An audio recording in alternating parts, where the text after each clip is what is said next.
Hello friends, Shashi Agarwal channel के अंदर मैं doctor Shashi Agarwal welcome you all. It's exam time, so we are going to revise the three important question. How price and output is determined under perfect competition? Explain firm's equilibrium under perfect competition. Explain the law of variable proportion. अगर आपको मेरा ये effort सही लगता है तो do like my video. इसको share कीजिए, लाइक कीजिए, कमेंट कीजिए. और अगर आपने मेरे चैनल को सब्सक्राइब नहीं किया हुआ तो do subscribe my channel. So this is my app Edusum app, जिसको आप गूगल प्ले स्टोर से डाउनलोड कर सकते हो. ये जो ऐप है commerce, economics and management students को free study material, free mock test provide करती है. उसी तरह काफ़ी सारे स्ट्रक्चर कोर्सेज भी अवेलेबल हैं. तो managerial economics, business economics, micro economics, macro economics, development economics and Indian economy का स्ट्रक्चर कोर्स यहाँ पे अवेलेबल है.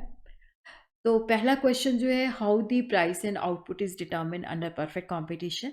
तो इकोनॉमिक्स के अंदर जो मैटर करता है, ये मैटर करता है कि जो क्वेश्चन है वो काफ़ी सारे स्ट्रक्चर, मतलब बहुत सिंपल क्वेश्चन लगते हैं, बट उसके अंदर हम किस तरह से लिखते हैं, दैट इज़ वेरी इंपॉर्टेंट.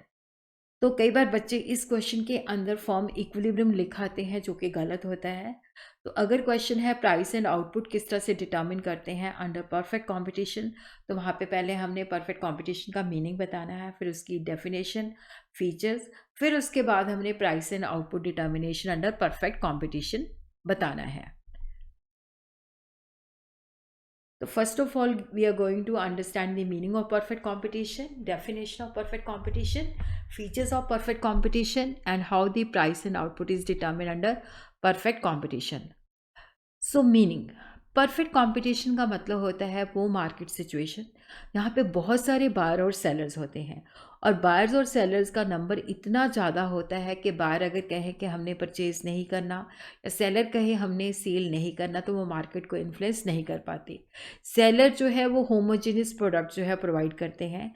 इसका मतलब है कि मैं अगर ए शॉप से कोई चीज़ परचेज़ करता हूँ तो वही चीज़ मुझे बी शॉप पे मिलेगी. तो एक जगह आइडेंटिकल प्रोडक्ट्स होते हैं, उनके अंदर कोई वेरिएशन नहीं होती, इसलिए सब जगह पे जो प्राइस होती है वो एक जैसी होती है. चाहे मैं ए की शॉप से खरीदूँ, चाहे मैं बी की शॉप से खरीदूँ, चाहे मैं सी की शॉप से खरीदूँ. और जो प्राइस है वो फर्म नहीं डिसाइड करती, इंडस्ट्री डिसाइड करती है on the basis of demand and supply.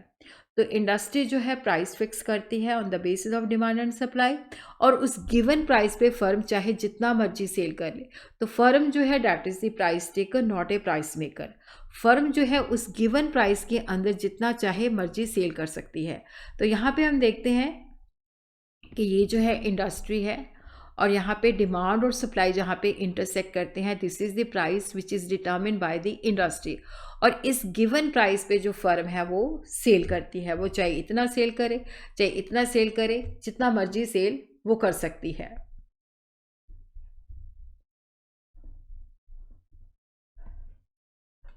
तो according to Bilas, the perfect competition is characterise the presence of many firms. बहुत ज़्यादा फॉर्म्स होती हैं. सेलर जो है एक जैसा प्रोडक्ट सेल करते हैं, और यहाँ पे जो सेलर होता है वो प्राइस फिक्स नहीं करता, प्राइस फिक्स जो है इंडस्ट्री करती है.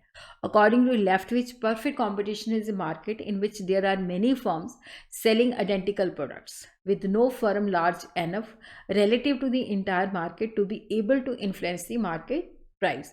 तो परफेक्ट कंपटीशन एक मार्केट सिचुएशन है जहाँ पे इंडस्ट्री प्राइस फिक्स करती है, और बहुत सारी फॉर्म्स, सेलर्स एंड बायर्स होते हैं, और आइडेंटिकल प्रोडक्ट होता है, और प्राइस हर जगह पे सेम होती है.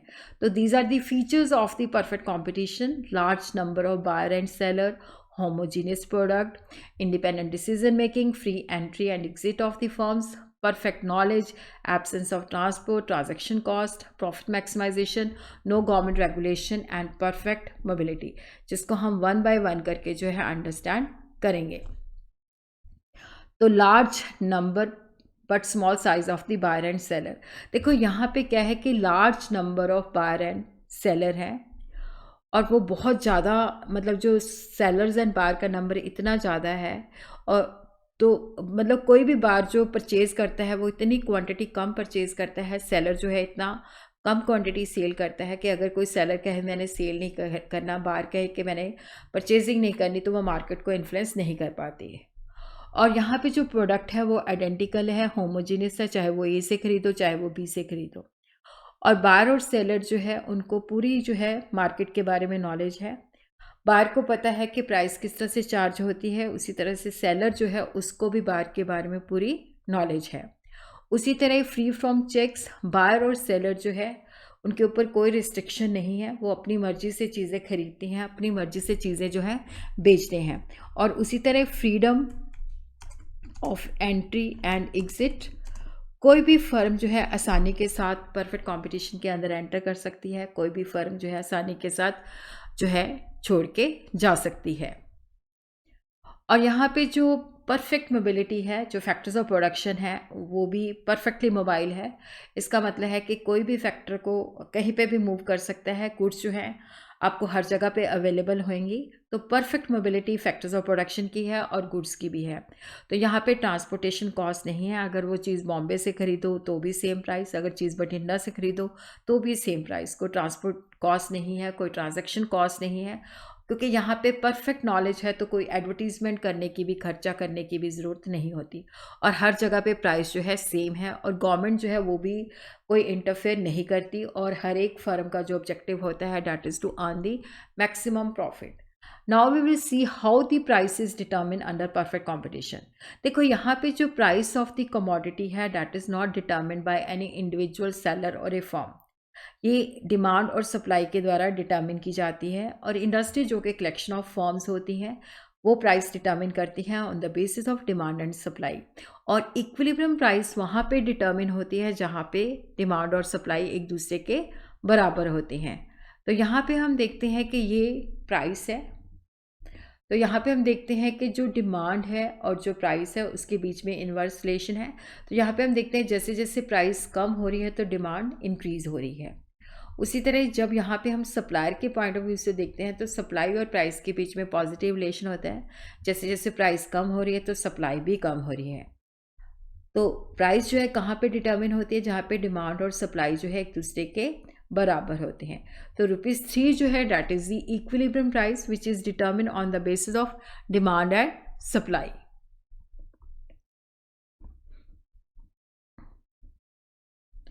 तो यहाँ पे हम देखते हैं कि this is the demand curve जो कि ऊपर से नीचे आता है, जो बताता है कि प्राइस और डिमांड के बीच में इन्वर्स रिलेशन है। सप्लाई कर्व जो है उसकी शेप जो है पॉजिटिव है, जो बताता है कि प्राइस और सप्लाई के बीच में पॉजिटिव रिलेशन है।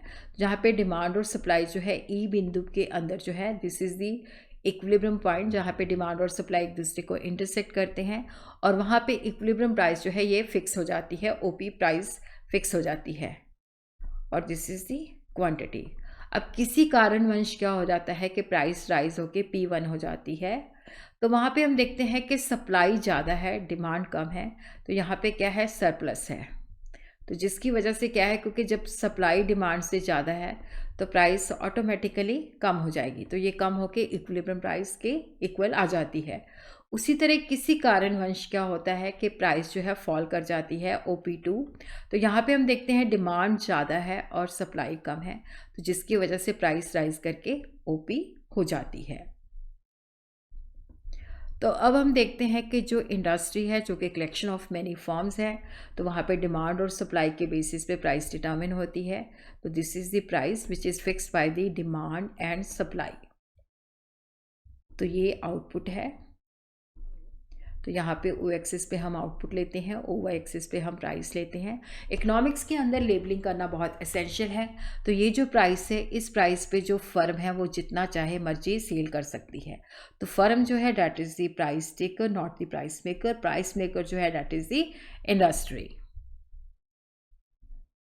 इसी तरह हम इसको ब्रीफली लिख सकते हैं कि ओपी जो है that is the equilibrium price, जहाँ पे डिमांड और सप्लाई एक दूसरे के इक्वल हैं, और इंडस्ट्री प्राइस फिक्स करती है, और इस गिवन प्राइस पे फर्म जितना चाहे सेल कर सकती है। उसके बाद हमने बताना है कि अगर सप्लाई जो है उसके अंदर कोई चेंज नहीं है, तो वहाँ पे डिमांड अगर बढ़ जाती है तो प्राइस राइज हो जाती है, अगर डिमांड कम हो जाती है तो प्राइस, वहाँ पे हम बताते हैं कि अगर डिमांड कम हो जाती है तो प्राइस फॉल कर जाती है। तो यहाँ पे हम देखते हैं कि ये जो है डिमांड और सप्लाई है, this is the demand and supply. So equilibrium point is E, so this is the output OQ and this is the price. फिर उसके बाद क्या है कि सप्लाई के अंदर कोई चेंज नहीं है, डिमांड बढ़ जाती है तो डिमांड कर्व जो है राइट की तरफ शिफ्ट कर जाता है, तो हमारा इक्विलिब्रियम पॉइंट हो जाता है E1। तो यहाँ पे हमारी प्राइस राइज हो जाती है P1। और उसी तरह ही अगर डिमांड फॉल करती है तो यहाँ पे हम देखते हैं कि इक्विलिब्रियम पॉइंट जो है E2 है और जो प्राइस फॉल हो जाती है वो P2 हो जाती है। अब हम देखते हैं कि अगर डिमांड के अंदर कोई चेंज नहीं है और सप्लाई के अंदर चेंजेस हैं, तो ये डिमांड और सप्लाई जो है ओरिजिनली जो प्राइस डिटर्मिन होती है, जहाँ पे डिमांड और सप्लाई एक दूसरे को इंटरसेक्ट करते हैं, दिस इज़ द E बिंदु, सो this is the P, so this is the equilibrium output. और यहाँ पे हम देखते हैं कि जब हमारी सप्लाई जो है डिमांड के अंदर कोई चेंजेस नहीं आती, सप्लाई जो है बढ़ जाती है, S2 हो जाती है, तो वहाँ पे हम देखते हैं कि सप्लाई बढ़ने से क्या होता है कि प्राइस हमारी कम हो जाती है। और उसी तरह जब हमारी सप्लाई कम हो जाती है तो वो लेफ़्ट की तरफ शिफ्ट हो जाती है S1, तो वहाँ पे हम देखते हैं प्राइस राइज़ कर जाती है। तो सप्लाई कम होने से प्राइस राइज़ हो जाती है और सप्लाई बढ़ जाने से प्राइस जो है फॉल हो जाती है। If demand remains unchanged, then price will determine by change in supply. If supply is more than the price, if supply is more, definitely price will be less. अगर supply बढ़ के जो है राइट की तरफ शिफ्ट हो जाती है तो वहाँ पे प्राइस कम होगी, और अगर सप्लाई की शॉर्टेज है, सप्लाई कम हो जाती है, लेफ़्ट की तरफ शिफ्ट हो जाती है, तो price will be more. If there is a decrease in supply, then the supply curve will be S1, equilibrium point will be E1 and price will be P1, which will be more than the P1. और उसी तरह अगर supply के अंदर increase हो जाती है तो सप्लाई कर्व शिफ्ट जो है राइट की तरफ हो जाएगा, तो इक्विलिब्रियम पॉइंट E2 होगा और प्राइस वहाँ पे P2 होगी, which will be less than the equilibrium price. So the next question is explain the equilibrium of firm under perfect competition. कई बार क्वेश्चन के अंदर दिया होता है कि explain the short run and long run, तो यहाँ पे हमने क्योंकि सिंपली यहाँ पे बताया हुआ है कि एक्सप्लेन द इक्विलिब्रियम, तो यहाँ पे हमने शॉर्ट रन लॉन्ग रन दोनों ही देने हैं। इकोनॉमिक्स के अंदर ये बहुत मैटर करता है कि हम अपने क्वेश्चन को किस तरह से लिखते हैं। तो यहाँ पे आपने ब्रीफली जो है परफेक्ट कंपटीशन का मीनिंग, फिर फर्म का मीनिंग देना है, फिर उसके बाद बताना है इक्विलिब्रियम का मतलब क्या होता है, कंडीशंस को ब्रीफली डिस्कस करना है, फिर उसके बाद आपने short run and long run को बताना है। कई बार बच्चे क्या करते हैं, डायग्राम बना देते हैं, डायग्राम का एक्सप्लेनेशन नहीं लिखते, डायग्राम की लेबलिंग नहीं करते, तो वहाँ पर भी नंबर नहीं मिलते। तो परफेक्ट कॉम्पिटिशन वो सिचुएशन है जहाँ पे large number of buyer and seller है ऑफ ए होमोजेनियस प्रोडक्ट, और ये जो प्राइस है that is determined by the industry on the basis of demand and sale, demand and supply. तो फर्म जो है that is the price taker, क्योंकि price industry fix करती है और प्रोडक्ट जो होता है होमोजीनियस होता है। फर्म जो होती है सिंगल यूनिट होती है जो कि चीज़ों को मैन्युफैक्चर करके सेल करती है, और वहाँ पे जो ऑब्जेक्टिव होता है प्रॉफिट कमाना होता है, to maximize the profit. Firm is a unit which is engaged in the production for sale at a profit, और ऑब्जेक्टिव होता है प्रॉफिट को मैक्सिमाइज करना। फर्म जो होती है संतुलन में कब होती है, जब अपने एग्जिस्टिंग अमाउंट ऑफ आउटपुट के साथ सेटिस्फाइड होती है। देखो जब फर्म संतुलन में होती है ना तो अपने उत्पादन को ये बढ़ाना चाहती है ना घटाना चाहती है, neither it wanted to increase और डिक्रीज द आउटपुट। तो इस जो इक्विलिब्रियम आउटपुट पे है ना तो ये सुपर नॉर्मल प्रॉफिट अर्न करती है ना ही loss. A firm will be in equilibrium जब इसको लगता है कि आउटपुट बढ़ाने से कोई फ़ायदा नहीं है, आउटपुट डिक्रीज़ करने से कोई फ़ायदा नहीं है, तो इट इज़ सेटिस्फाइड जो भी ये मैन्युफैक्चर कर रही है। तो these are the assumption. Rational firm है जो कि अपने प्रॉफिट को मैक्सिमाइज करना चाहती है, एक कमोडिटी प्रोड्यूस करती है, तो जब भी ये डिसीजन लेती है तो एडिशनल कॉस्ट और एडिशनल रेवेन्यू क्या है, मार्जिनल कॉस्ट जो है that is the cost of producing one additional unit, marginal revenue क्या है that is the revenue of by selling one more unit. तो यहाँ पे जो फर्म है उसको पूरी नॉलेज है कि मेरे प्रॉफिट्स कब मैक्सिमम होंगे। तो यहाँ पे हम देखते हैं conditions, maximum profit, total revenue total cost के बीच में गैप ज़्यादा होना चाहिए, तभी हमारा प्रॉफिट मैक्सिमम होगा। और सेकेंड जो है कि MC जो है डेट शुड बी MR, और MC जो है MR को नीचे से कट करे। तो यहाँ पे हम देखते हैं कि ये दोनों कंडीशंस को हम इस तरह से स्टडी करते हैं, total revenue and total cost approach, and the second is the marginal revenue and the marginal cost approach. तो यहाँ पे हम देखते हैं, तो यहाँ पे ओ एक्सिस पे हम लेते हैं आउटपुट और यहाँ पे ओ वाई एक्सिस पे हम लेते हैं रेवेन्यू, कॉस्ट एंड प्रॉफिट। और ये आपने याद रखना है कि जो परफेक्ट कंपटीशन है वहाँ पे टोटल रेवेन्यू जो है एक स्ट्रेट लाइन है जो कि 45 डिग्री का एंगल बनाती है, ये टोटल रेवेन्यू है। तो ये हमारा टोटल कॉस्ट जो है ओरिजिन से स्टार्ट नहीं होता, क्योंकि जब भी हम नहीं भी मैन्युफैक्चर करते तो टोटल कॉस्ट जो होती है फिक्स्ड कॉस्ट के बराबर होती है। टोटल कॉस्ट जो है that is the summation of total variable cost and total fixed cost. तो दिस इज़ हमारी टोटल कॉस्ट। तो यहाँ पे हम देखते हैं इससे पहले ये लॉस हो रहा होता है, तो this is the break even point जहाँ पे नो प्रॉफिट नो लॉस, उसके बाद भी ये भी नो। तो यहाँ पे हमारा जो प्रॉफिट है वो मैक्सिमम है, तो ये हमारा इक्विलिब्रियम आउटपुट है। तो यहाँ पे हम देखते हैं कि हमारा ये प्रॉफिट कर्व है, तो यहाँ पे ये लॉस है, यहाँ पे हमारा लॉस और प्रॉफिट बराबर हो जाता है, उसके बाद ये यहाँ पे मैक्सिमम हो जाता है, फिर उसके बाद ये कम होना शुरू हो जाता है। तो यहाँ पे हम देखते हैं कि ये हमारी total revenue and total cost approach है। तो इसको आपने ब्रीफली एक्सप्लेन कर देना है कि Q1 आउटपुट पे firm is getting the maximum profit, क्योंकि टोटल रेवेन्यू जो है that is more then total cost, और फर्म जो है that is getting the maximum profit. Second approach जो है that is the marginal revenue and marginal cost approach. Marginal cost का मतलब होता है कि जब हम एक और यूनिट प्रोड्यूस करते हैं तो जो कॉस्ट होती है that is known as a additional cost. क्या है, जब हम एक और यूनिट को प्रोड्यूस करते हैं। उसी तरह what is the addition made to the total revenue by the sale of one more unit is called the marginal revenue. अगर हमारा marginal revenue is more than marginal cost तो डेफिनेटली वहाँ पे हम इंक्रीज़ करते हैं अपना आउटपुट, अगर कम है तो वहाँ पे हम अपना आउटपुट डिक्रीज़ करते हैं। तो हमारी जो कंडीशन है कि मार्जिनल रेवेन्यू जो है एमसी के बराबर होना चाहिए, मार्जिनल कॉस्ट के बराबर होना चाहिए। और जब हमारी एमसी राइज करती है तो उसका मतलब है कि हमारा फर्म जो है डैट इज़ इन इक्विलिब्रियम। तो इसकी जो नेसेसरी कंडीशन है MC is equal to MR, that is the necessary and the first condition. MC must cut MR curve from below, that is the sufficient or the second order condition. तो ये हमारी condition है कि MC is equal to MR। इसको हम इस तरह से लिख सकते हैं कि MC must be positively sloped। तो इसको हमने इस तरह से डायग्रामेटिकली शो करना है। तो यहाँ पे O एक्सिस पे हम आउटपुट लेते हैं, OY पे रेवेन्यू एंड कॉस्ट लेते हैं। तो ये जो प्राइस है that is determine by the industry. तो यहाँ पे AR जो है इज इक्वल टू MR। तो देखो यहाँ पे जो MC है, यहाँ पे भी MC MR के बराबर है, पर यहाँ पे हमारी कंडीशन सेटिस्फाई नहीं होती, क्योंकि उसके बाद भी अगर हम प्रोड्यूस करते हैं तो हमें रेवेन्यू ज़्यादा होता है। तो E जो पॉइंट है जहाँ पे हमारी दोनों कंडीशंस पूरी होती है कि MC जो है MR के बराबर भी है और MC उसको नीचे से भी कट करता है। तो दिस इज़ द E जो है that is the point of equilibrium, और ये हमारा आउटपुट है OQ।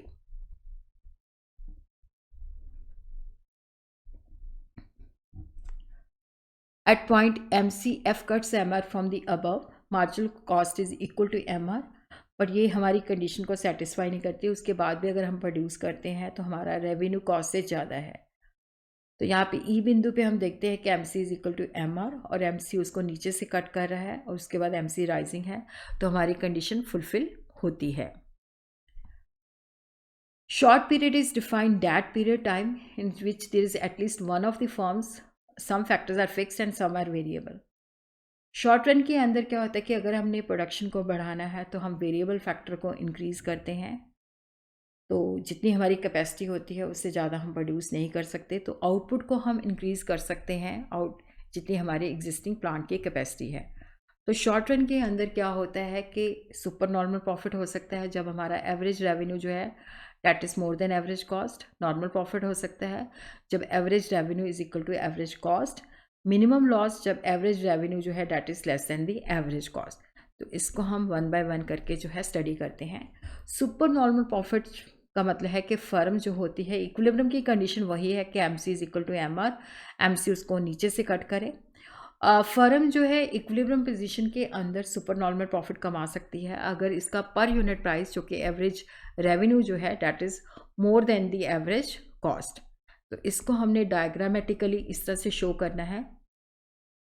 तो ये O एक्सिस पे हम आउटपुट लेते हैं, ये रेवेन्यू एंड कॉस्ट है।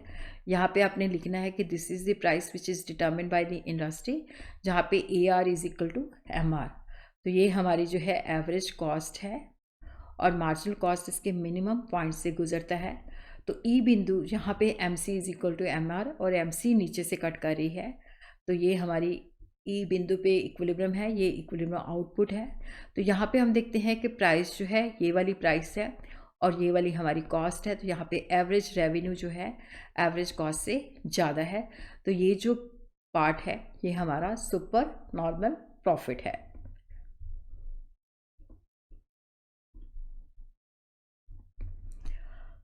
फर्म जो है नॉर्मल प्रॉफिट भी कमा सकती है शॉर्ट रन के अंदर। Normal profit refer to the minimum income which an entrepreneur must get for his work, otherwise he will leave the firm. Normal profit जो है that is a part of the cost, तो यहाँ पे average revenue जो है that is equal to average cost. Normal profit cover just the reward for the entrepreneur services and it is included in the cost of production.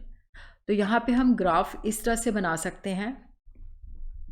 Again यहाँ पे output है, ये revenue and cost है, ये जो price है that is determine by the industry. यहाँ पे A R is equal to M R, so this is the average cost और ये हमारा मार्जिनल कॉस्ट है जो इसके मिनिमम पॉइंट से गुजरता है। तो ई बिंदु जो है डैट इज़ द इक्विलिब्रियम और यहाँ पे ये प्राइस है, तो यहाँ पे प्राइस भी उतनी है और कॉस्ट भी उतनी है, तो फर्म को नॉर्मल प्रॉफिट होता है।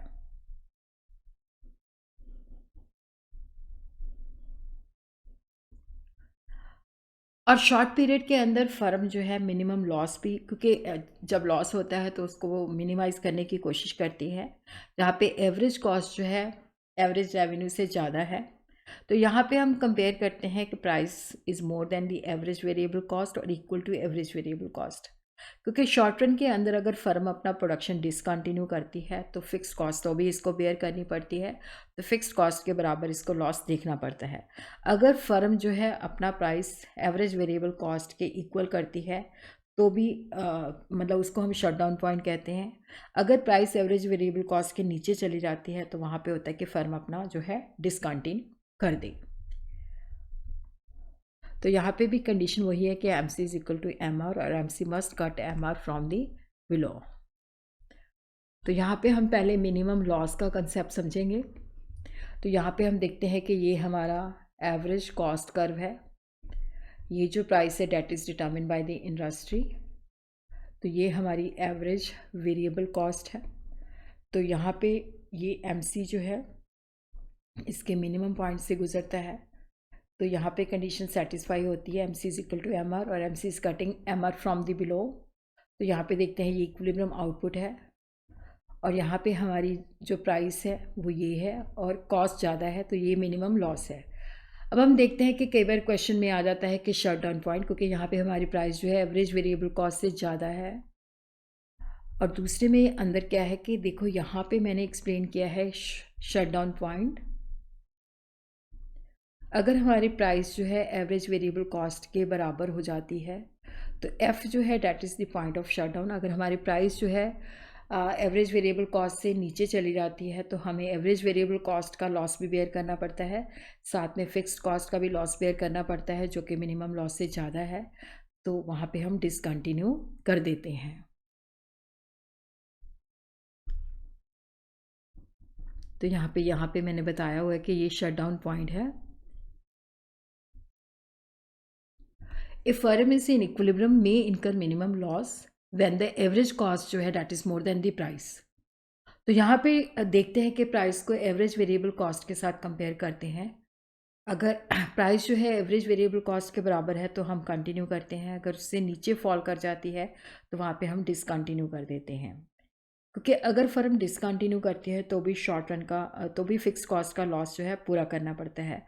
अगर एवरेज यहाँ पे हम देखते हैं कि हमारी प्राइस 10 है, फिक्स्ड कॉस्ट है 5, एवरेज वेरिएबल कॉस्ट है 9, तो यहाँ पे हम देखते हैं कि अगर हमारी जो प्राइस है, क्योंकि ये एवरेज वेरिएबल कॉस्ट से ज़्यादा है तो हमें जो लॉस है टोटल 4 का पड़ता है। बट अगर हमारी जो एवरेज वेरिएबल कॉस्ट जो है वो 11 हो जाती है तो वहाँ पे हम देखते हैं कि हमारी प्राइस जो है 10 है और एवरेज वेरिएबल कॉस्ट 11 है, तो हमें टोटल लॉस जो है 6 पड़ता है, तो वो जो है वहाँ पे हम डिसकंटिन्यू कर देंगे। अगर हमारी प्राइस 9 है तो एवरेज वेरिएबल कॉस्ट 9 है, तो this is the shut down point कि अगर प्राइस एवरेज वेरिएबल कॉस्ट से नीचे जाएगी तो उसके बाद हम जो है अपना जो है डिसकंटिन्यू कर देंगे। लॉन्ग रन के अंदर क्या होता है कि सारे फैक्टर जो होते हैं वेरिएबल होते हैं और प्रोड्यूसर को सफिशेंट टाइम मिल जाता है, तो वो डिमांड के मुताबिक सप्लाई को एडजस्ट कर सकता है, न्यू फर्म एंटर कर सकती है, पुरानी फर्म छोड़ के जा सकती है।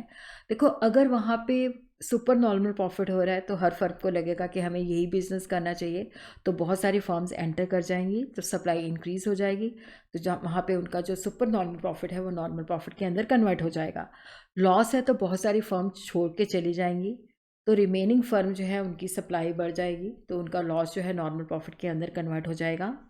और लॉन्ग रन के अंदर क्या है कि यहाँ पे जो कंडीशन है कि short run marginal cost is equal to long run marginal cost, MR is equal to AR is equal to minimum LIC और SAC। तो लॉन्ग रन के अंदर हमने इस तरह से ग्राफ बनाना है। तो यहाँ पे again this is the price which is determined by the industry, AR is equal to MR। तो ये हमारा जो है long run average cost curve है, और एक जो short run average cost curve होता है जो इसके मिनिमम पॉइंट के साथ टच करता है। तो ये हमारा जो है बेसिकली जो है दिस इज़ हमारी SMC short run marginal cost, ये हमारी जो है लॉन्ग रन मार्जिनल कॉस्ट है। तो हम देखते हैं कि जब जो शॉर्ट रन मार्जिनल कॉस्ट है जब राइज करती है तो LMC के अबव होती है, तो यहाँ पे हमारी कंडीशन सेटिस्फाई होती है। SMC is equal to LMC is equal to MR is equal to AR is equal to LAC। तो ई पॉइंट जो है डैट इज़ दी इक्विलिब्रियम, और यहाँ पे फर्म को जो है क्योंकि जितनी प्राइस है उतनी ही कॉस्ट है, तो हमारी जो है average revenue is equal to average cost, और लॉन्ग रन के अंदर फर्म को नॉर्मल प्रॉफिट मिलता है। उसके बाद हमारा जो क्वेश्चन है that is the law of variable proportion. तो लॉ ऑफ वेरिएबल प्रोपोर्शन का क्वेश्चन जो है बहुत इंपॉर्टेंट है। तो इसको जब हमने एग्ज़ाम के अंदर देना है तो शॉर्ट रन का मतलब बताना है, फिर लॉ ऑफ वेरिएबल प्रोपोर्शन का मतलब बताना है, फिर टेबल बना के बनाना है, फिर उसके बाद ग्राफ, फिर उसके बाद रैशनल डिसीजन, और अगर आपके पास टाइम है तो कॉजेज़ को ब्रीफली डिस्कस कर दीजिए। देखो, शॉर्ट रन वो पीरियड होता है जिसके अंदर वन या more factors of production inputs are fixed and other are variable. तो शॉर्ट रन के अंदर वेरिएबल भी होते हैं, फिक्स्ड इनपुट भी होते हैं जिनको हम चेंज नहीं कर सकते। अगर प्रोड्यूसर आउटपुट को इंक्रीज़ करना चाहते हैं तो वो ज़्यादा रॉ मटेरियल या ज़्यादा लेबर को हायर कर सकते हैं। तो शॉर्ट रन के अंदर क्या है कि हम वेरिएबल फैक्टर की मात्रा को इंक्रीज़ करते हैं, तो फिक्स्ड और जो वेरिएबल के अंदर रेशो होता है जैसे 1:1, 1:2, 1:3, तो वो जो प्रोपोर्शन होता है वो वेरिएबल प्रोपोर्शन होता है। तो टोटल प्रोडक्ट जो है overall quantity of output that A firm produces. Average product जो होती है total product divided by variable input. Marginal product होता है कि अगर हम एक वेरिएबल फैक्टर को हायर करते हैं तो उससे जो प्रोडक्शन के अंदर चेंज आती है that is known as a marginal product. Total product of an unit minus total product of n-1। तो शॉर्ट टर्म प्रोडक्शन फंक्शन होता है जिसके अंदर फिक्स्ड एंड वेरिएबल होते हैं, तो यहाँ पे वेरिएबल फैक्टर को चेंज करते हैं तो रिटर्न टू फैक्टर होता है। लॉन्ग रन के अंदर क्या होता है कि सारे फैक्टर जो होते हैं वेरिएबल होते हैं, तो वहाँ पे रिटर्न टू स्केल अवेलेबल होता है। तो शॉर्ट पीरियड के अंदर जब एक इनपुट वेरिएबल है और अदर इनपुट जो है फिक्स्ड है, तो फर्म का जो प्रोडक्शन फंक्शन है वो रिटर्न टू फैक्टर शो करता है, लॉ ऑफ वेरिएबल प्रोपोर्शन को शो करता है। तो यहाँ पे जो लॉ है हमें बताता है कि इक्वल डोजेस के अंदर हम वेरिएबल फैक्टर की मात्रा को इंक्रीज़ करते हैं और अदर फैक्टर जो होते हैं उनको कांस्टेंट रखते हैं। तो इनिशियली टोटल प्रोडक्शन जो है इंक्रीज़ करती है जिस रेशो में हम वेरिएबल फैक्टर को चेंज करते हैं उससे ज़्यादा, फिर उसके इक्वल, फिर उसके बाद जो है लेस देन प्रोपोर्शनेटली। तो यहाँ पे हम देखते हैं कि जो रिटर्न टू फैक्टर होता है, क्योंकि वेरिएबल फैक्टर और जो फिक्स फैक्टर के अंदर जो रेशो चेंज होता है, क्योंकि हम इक्वल डोजेस के अंदर वेरिएबल फैक्टर को चेंज करते हैं तो वो रिटर्न टू फैक्टर होता है। तो इंक्रीजिंग टर्न टू फैक्टर होता है कि initial total production increasing rate पे, कांस्टेंट टर्न टू फैक्टर के अंदर कांस्टेंट रेट पे, डिमिनिशिंग के अंदर क्या होता है कि डिमिनिशिंग रेट पे। तो ये इसकी डेफिनेशन है। The law of variable proportion states if the input of one resource is increased by equal increment per unit of time, कि given time period के अंदर जब हम variable factor को equal doses से increase करते हैं, while the other inputs of the other sources are held constant, कि जो fixed factor है उनको हम change नहीं कर सकते, तो initial total output increase करेगा, but कुछ सीमा के बाद जो है वो जो output है उसकी जो increase है वो कम होती जाएगी। तो इसकी जो assumptions हैं कि one of the factor is variable while the other factors they are fixed, all unit of the variable factor they are homogeneous। अगर हम labor increase कर रहे हैं तो सारे जो units of the labor हैं वो एक जैसे हैं। level of technology methods of production constant है, तो ये जो law है that is applicable in the short period। तो यहाँ पे हम देखते हैं कि जैसे land है तो that is the fixed, तो यहाँ पे हम labor को increase कर रहे हैं, तो यहाँ पे ये variable factor है, land जो है 1:1 1:2। तो फर्स्ट स्टेज के अंदर हम देखते हैं कि टोटल प्रोडक्ट जो है हमारा तेज़ी के साथ बढ़ता है, मार्जिनल प्रोडक्ट भी बढ़ता है, फिर उसके बाद वो कम होना शुरू हो जाता है, एवरेज प्रोडक्ट बढ़ता है और फर्स्ट स्टेज के एंड में वो मार्जिनल प्रोडक्ट के बराबर हो जाता है। सेकेंड स्टेज के अंदर क्या होता है कि टोटल प्रोडक्ट जो है हमारा डिक्रीजिंग रेट पे इंक्रीज़ करता है, फिर कांस्टेंट हो जाता है, एमपी जो है सेकेंड स्टेज के एंड में 0 हो जाता है और एपी जो है वो भी एवरेज प्रोडक्ट जो है वो भी कम होना शुरू हो जाता है। और उसी तरह क्या है कि थर्ड स्टेज के अंदर हमारा जो टोटल प्रोडक्ट है वो कम हो जाता है, मार्जिनल प्रोडक्ट नेगेटिव हो जाता है और एवरेज प्रोडक्ट जो है वो भी कम होना शुरू हो जाता है। तो इसकी जो एक्सप्लेनेशन है आपने बड़ी ब्रीफली बतानी है। फर्स्ट स्टेज के अंदर total product increase at increasing rate, marginal product and average product increase in the beginning stage, फिर मैक्सिमम, और फर्स्ट स्टेज के एंड में दोनों बराबर हो जाते हैं, फिर उसके बाद कम होना शुरू हो जाते हैं। जब एपी मैक्सिमम होता है तो ये मार्जिनल प्रोडक्ट के बराबर होता है। स्टेज 1 जो होती है इसको इंक्रीजिंग एवरेज रिटर्न कहते हैं। सेकेंड स्टेज के अंदर टोटल जो प्रोडक्ट है increase at decreasing rate, end of the stage it becomes constant. Average product और मार्जिनल प्रोडक्ट भी डिक्रीज होते हैं, marginal product at the end of the stage becomes 0। Third stage के अंदर क्या होता है कि टोटल प्रोडक्ट जो है कम होना शुरू हो जाता है, एमपी नेगेटिव हो जाता है और एवरेज प्रोडक्ट कम होना शुरू हो जाता है।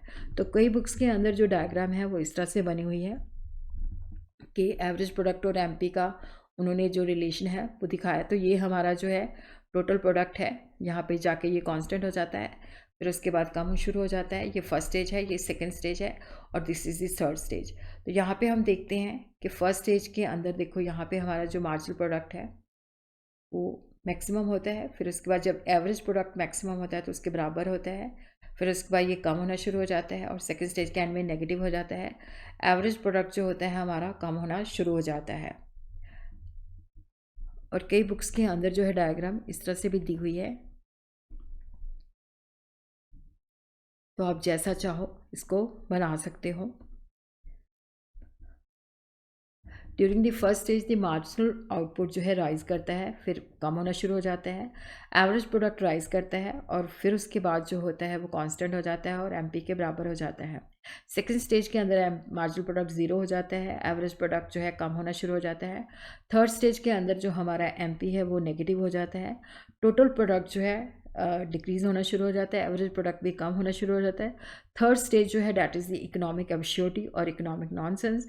तो रैशनल प्रोड्यूसर जो है सेकेंड स्टेज तक ही प्रोड्यूस करता है, वो थर्ड स्टेज के अंदर जो है कभी भी प्रोड्यूस नहीं करता।